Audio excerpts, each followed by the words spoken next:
আসসালামু আলাইকুম রহমতুল্লাহি ওবারাকাতুহু। কেমন আছেন? আশা করি বিশেষ আলহামদুলিল্লাহ সবাই ভালো আছেন। তো আমরা বর্তমানে যে আপডেটটা পাইলাম যে দেশে যাওয়ার সময় যে কী কী নেওয়া যায় কী কী দেওয়া যায় এরকম একটা সাবজেক্ট একটা প্রশ্ন হয়। তো এই ধরনের প্রশ্নের জন্য আমরা কিছু কিছু কানেক্ট করে নিয়ে চলে আসলাম। ইলেকট্রিক সামান যদি আমরা বর্তমানে যদি দেশে নিতে হয় তাহলে সিলিং ফ্যান নিতে পারবো, সমস্যা নেই। আপনি কোনো ট্যাক্স দিতে হবে না, কোনো কিছু ইস্যু ছাড়াই সিলিং ফ্যান নিতে পারবেন এবং টেবিল ফ্যান নিতে পারবেন, আমরা যেটা সার্জারি ফ্যান বলা হয়।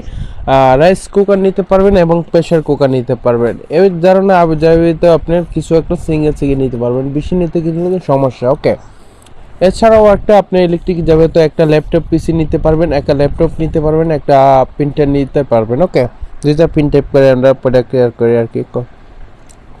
কম্পিউটার কিন্তু আপনি এক পিস নিতে পারবেন। ওকে, 19 সাইজের, ওকে 19 ইঞ্চির মতন এক পিস নিতে পারবেন। ওকে, এর উপরে যদি হয় তাহলে কিন্তু সেই অনুযায়ী আপনার 20 থেকে 22 সেন্টি হলে কিন্তু আপনার 50% ট্যাক্স দিতে হবে। সেই সামান অনুযায়ী আপনার 50,000 টাকা ট্যাক্স দিতে হবে আপনার। ওকে, এক পিস। ওকে, টেলিভিশন নিতে পারবেন আপনি এক পিস, আপনি 21 ইঞ্চি।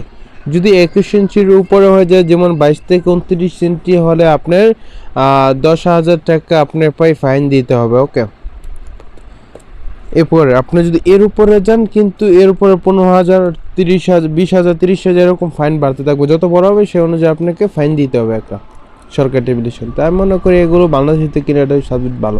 ঠিক আছে, আপনি ল্যাপটপ পিসি প্রিন্টার মেশিন এগুলো কিনে নিতে পারেন, এগুলো বাইরের সার্ভিসটা ভালো দেয় বাংলাদেশের থেকে।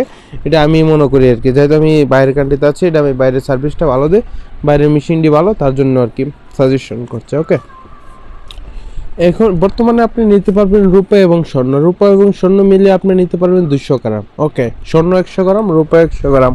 এখানে 200 গ্রামে আপনার কোনো ট্যাক্স কোনো কিছু দিতে হবে না ইস্যু। ওকে, আপনার পাসপোর্টে এবং টিকিট অনুযায়ী আপনি লেখা থাকবে। আপনার যে পাসপোর্টটা নাগরিক পাসপোর্ট, সে নাগরিক পাসপোর্টের কারণে আপনি 200-100 গ্রাম স্বর্ণ নিতে পারবেন আর 100 রূপা নিতে পারবেন। ওকে,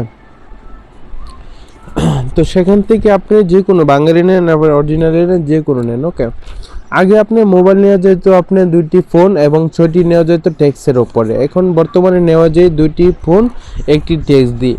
একটার উপরে কিন্তু আপনি নিতে পারবেন না। ওকে, তো একটার উপরে আপনি ট্যাক্সটা কেমনে নিতে পারবেন?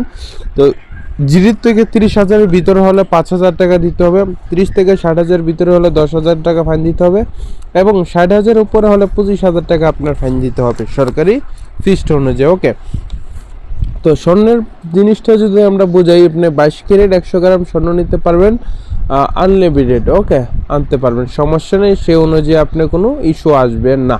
ওকে,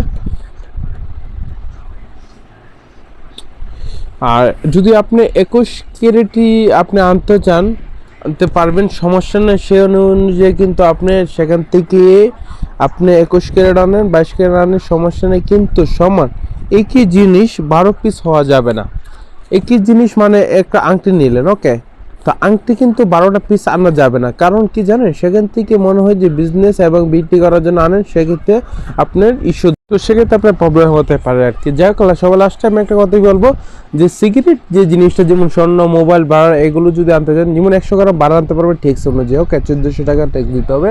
সেই সিগারেট যদি জিনিস আপনি আনতে চান তাহলে কিন্তু আপনি নিজে সম্পূর্ণ নিয়ে চলে আসতে আমার সবচেয়ে ভালো হয় এবং মনে করি আর কি। ওকে, সিগারেট জিনিসটা আপনি নিজের কার্টন বক্সে নিয়ে আসতে পারেন, অথবা নিজের যে পার্সোনাল ব্যাগও এখানে আসবে। বুকিংও না দেওয়াটা ভালো, কেননা বর্তমানে চুরি হয় যে এই বিভিন্ন ধরনের গুম হয়ে যেতে হয়, সেক্ষেত্রে আপনি নিজে ভুগতে হবে। সেক্ষেত্রে আপনি কাজ করতে পারেন, সেক্ষেত্রে আপনি নিজের পার্সোনাল ডিসিমিনেশন নিয়ে আসতে পারেন। তো আশা করি জিনিসটা বুঝতে পারছেন। যদি আমাদের চ্যানেল নতুন না থাকেন অবশ্যই চ্যানেলটিকে সাবস্ক্রাইব, লাইক, কমেন্ট, শেয়ার করবেন। ধন্যবাদ সবাইকে।